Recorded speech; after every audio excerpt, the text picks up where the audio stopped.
आपसे अपने सपने के बारे में बात करने जा रही हूँ।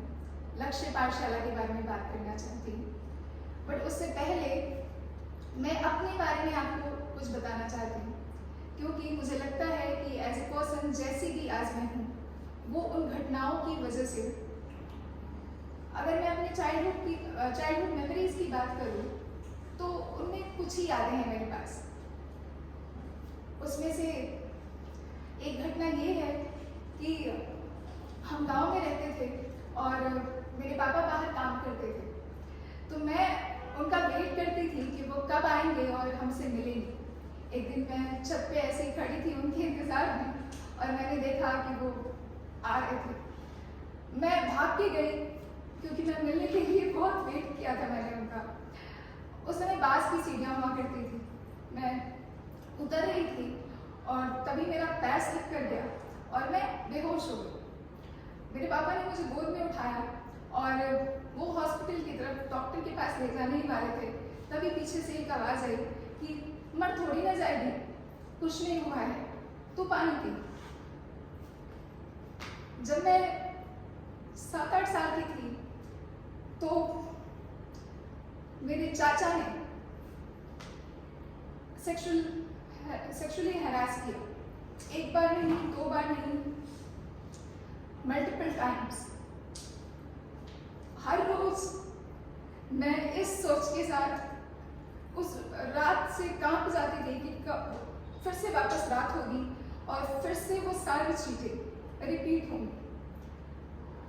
इतनी हिम्मत जुटा नहीं पाई कि मैं वो सब कुछ किसी से शेयर कर पाऊँ।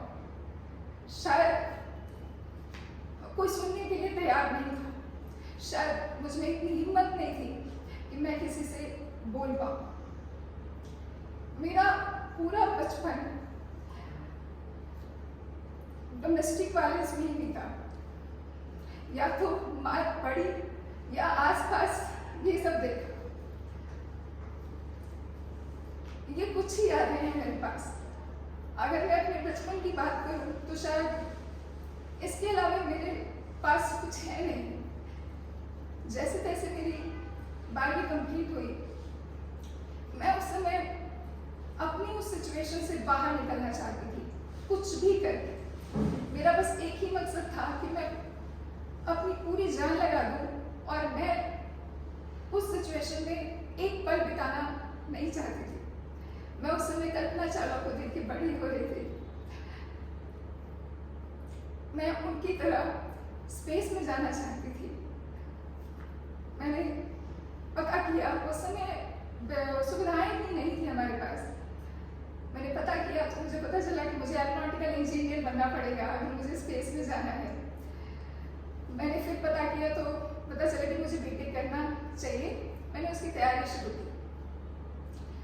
मेरा सिलेक्शन तो नहीं हुआ उसमें, मैं बहुत डिसअपॉइंटेड थी, बट पापा ने जैसे तैसे करके मेरा एडमिशन एक कॉलेज में कराया।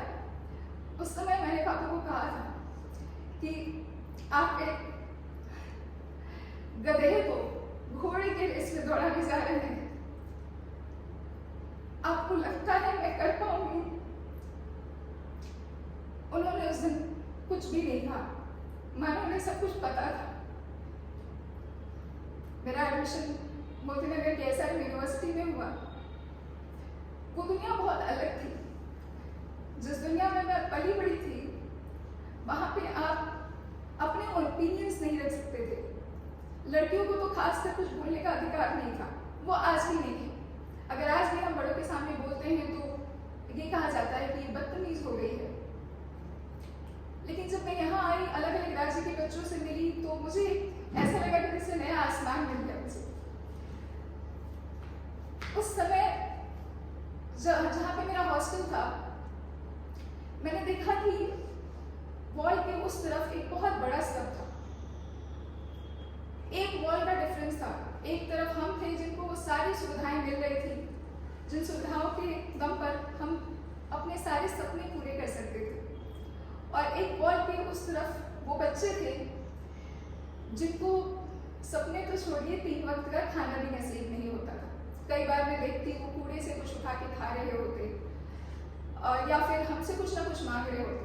मेरे उस समय मेरी इतनी हैसियत भी नहीं थी कि मैं उनको कुछ दे पाऊँ, क्योंकि मैं खुद एजुकेशन लोन से पढ़ाई कर रही थी। और कभी भी अगर मैं किसी के लिए करना चाहती थी तो मैं चाहती थी कि कुछ ऐसा करूँ जो जीवन भर उनके साथ हो। मैंने सोचा कि क्या कर सकती हूँ मैं उनके लिए। मैं उनसे बात करने के लिए गई। मुझे पता चला कि वो उनमें से कोई भी स्कूल नहीं जाता। इनफैक्ट उनकी कोई जनरेशन स्कूल गई ही नहीं। ये बात बहुत सरप्राइजिंग थी मेरे लिए, क्योंकि मैं 21वीं शताब्दी की बात कर रही थी, जहाँ पे हम मार्स पे जीवन ढूंढ रहे हैं और धरती पे जीवन जीना इतना मुश्किल हो रहा था, खासकर उनके लिए। मैंने कहा कि ठीक है, मैं कल से आऊँगी पढ़ाने, आप पढ़ोगे? उन्होंने कहा ठीक है दीदी। उन्हें लगा कि मैं मजाक कर रही हूँ, मैं उनमें से हूँ जो रोज आते हैं, बातें बना के चले जाते हैं। उस दिन से मैं जाना शुरू किया। 4 साल कैसे बीत गए पता ही नहीं चला। 4 साल बाद मेरा एक ही सपना था कि मैं कुछ पैसे जमा करूंगी और उसके बाद इनको खूब पढ़ाऊंगी। मैं मोदी नगर से दिल्ली शिफ्ट हो गई, लेकिन कहते हैं ना कि जब आप सच्चे मन से कुछ भी चाहें वो होता है। वो मेरे केस में हुआ। एक कॉल आया मेरे पास गुरविंदर सिंह का। उन्होंने कहा कि हम स्लम में गए थे और हम आपके बच्चों से मिले और हम आपसे मिलना चाहते हैं। मेरा एक्सपीरियंस बहुत अच्छा नहीं था। बहुत सारे लोग आए थे, फोटो खिंचाया और चले गए। बहुत सारे प्रॉमिसेस किए थे उन्होंने। मैंने कहा कि मुझे फोटो खिंचाने का कोई शौक नहीं है, मैं आपसे नहीं मिलना चाहती, आई एम सो सॉरी। उन्होंने कहा कि हम आपको इंश्योर करेंगे कि ऐसा कुछ भी नहीं होगा। मैं उनसे मिलने गई, दूसरी ही मुलाकात थी और उन्होंने कहा कि नीलू एक काम करते हैं, एक स्कूल बनाते हैं इन बच्चों के लिए। उस स्कूल का नाम होगा लक्ष्य पाठशाला। यही सपना है जो मैं 10 सालों से जी रही हूँ, इनफैक्ट 14 सालों से जी रही हूँ। पहला दिन 3 अगस्त 2015। 17-18 बच्चे थे। मैंने उनके घर पे जाके उनको तैयार किया, लाइन से लेके स्कूल लेके गई। एक हमें हॉल मिला था जहाँ पे हम वहाँ काम कर रहे थे। मुझे याद है उस पहले दिन का एक ही सीन मुझे याद है, और वो ये है कि हर बच्चा पानी के लिए खड़ा था या वॉशरूम यूज करने के लिए। इस बात से अंदाजा लगाया जा सकता था कि उन बच्चों को पहली बार साफ पानी मिला था और पहली बार साफ टॉयलेट मिला था। वो पानी और वॉशरूम के लिए ऐसे लड़ रहे थे मानो सारे शेर हैं। 3 साल का बच्चा भी 15 साल के बच्चे से ऐसे ही लड़ रहा था। हमारा मकसद एक ही था कि हम उस हर बच्चे तक एजुकेशन पहुंचाना चाहते थे जो इससे वंचित थे। हमने सोच लिया था कि मोदी नगर के हर बच्चे को वो खुशी, वो बचपन लौटाएंगे जिसका वो हकदार है, जिसका कहीं ना कहीं मुझे अफसोस है आज कि मुझे शायद वो नहीं मिला। आज जब लोग पूछते हैं कि ऐसा क्या है, ऐसी क्या चीजें हैं जो तुम्हें हौसला देती हैं आगे बढ़ते रहने का। 10 साल हो गए हैं पाठशाला शुरू हुए, 14 साल हो गए हैं तुम्हें काम करते हुए। तुम्हें नहीं लगता कि किसी दिन भी छोड़ के चली जाऊं? तो मैं जब याद करती हूँ तो मुझे कुछ वाक्य याद आते हैं। जैसे पहला एक वाक्य है, मैं जब पढ़ती थी और मैं जब उनको पढ़ा रही होती थी तो एक दिन ऐसे मैं क्लास ले रही थी।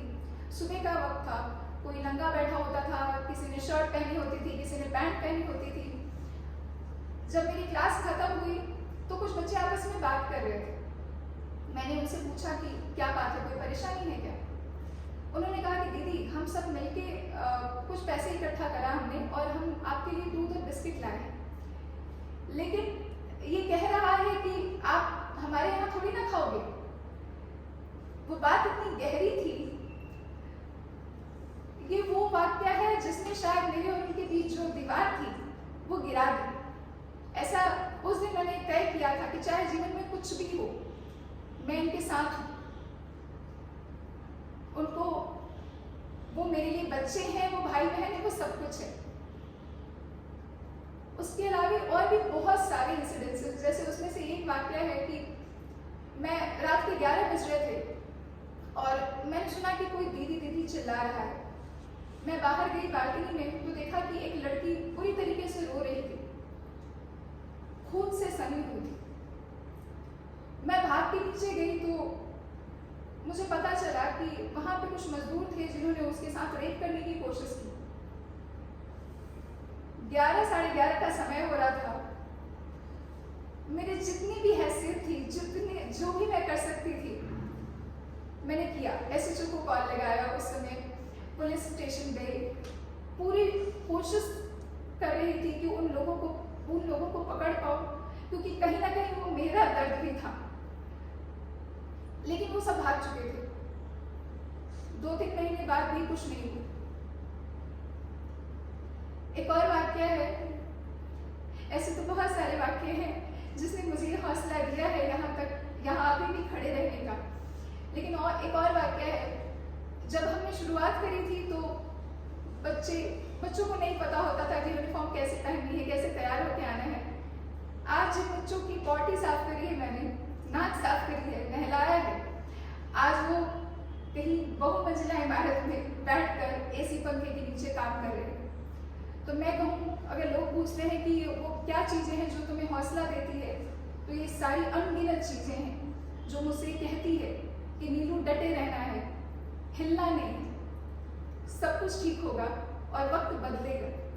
बहुत सारे लोगों ने, जब मैंने काम शुरू किया तो लोगों ने कहा कि तुम अपना वक्त खराब कर रहे हो, कुछ नहीं बदलने वाला। कुछ लोगों ने ये भी कहा कि अगर ये पढ़ जाएंगे, अगर सब पढ़ जाएंगे तो कूड़ा कौन गिनेगा, लेबर का काम कौन करेगा। मैं इस बात से बड़ी हैरान थी। मेरे और उनमें, हम में और आप में एक ही फर्क है, हम में और उनमें एक ही फर्क है। हमारा जन्म उस परिवार में हुआ है जहाँ पे शिक्षा का महत्व है, उनका जन्म वहाँ हुआ है जहाँ पे शिक्षा का कोई महत्व ही नहीं है, उस शब्द का कोई मीनिंग नहीं है उनके लिए। इसके अलावा हम में और उनमें कोई अंतर नहीं है। तो एज ए सोसाइटी हमारी ये जिम्मेदारी है कि हम उनको जो थोड़े पीछे छूट गए हैं उनका हाथ पकड़े, जैसे अपने भाई बहनों का हाथ पकड़ते हैं जब वो थोड़े पीछे रह जाते हैं, और एटलीस्ट उनको बराबरी का हक, बराबरी के मौके दे। बाकी भविष्य उनका है, लेकिन इतना तो एज ए सोसाइटी हमारी जिम्मेदारी बनती है। और मैं आप सब से यही गुजारिश करूंगी कि आप सब, हम सब मिलकर एक ऐसे समाज की एक ऐसा समाज बनाते हैं जहाँ पे कोई भी बच्चा शिक्षा से वंचित ना रहे, हर एक बच्चे को उसका बचपन मिले, वो खिलखिलाते रहे, वो मासूमियत उन्हें लौटानी है। और उसके लिए बस हमें एक ही काम करना है, उनसे एक इंसान के तौर पे पेश आना है, जैसे वो दूसरा इंसान है, ना कि कोई झुग्गी में रहने वाला है, ना कोई कूड़ा बीनने वाला है। क्योंकि आज भी जब हम बहुत अच्छे कपड़े पहन के चलते हैं और पास से कोई बच्चा गुजर रहा होता है जो कूड़ा बीन के आता है, सब ऐसे हो जाते हैं, अनकॉन्शियसली हो जाते हैं, बिना सोचे समझे। और वही डिफरेंस क्रिएट करता है। उसके मन में क्या भाव चल रहे होते होंगे मुझे पता नहीं। इन्हीं बातों के साथ बहुत बहुत शुक्रिया मुझे इनवाइट करने के लिए। Thank you.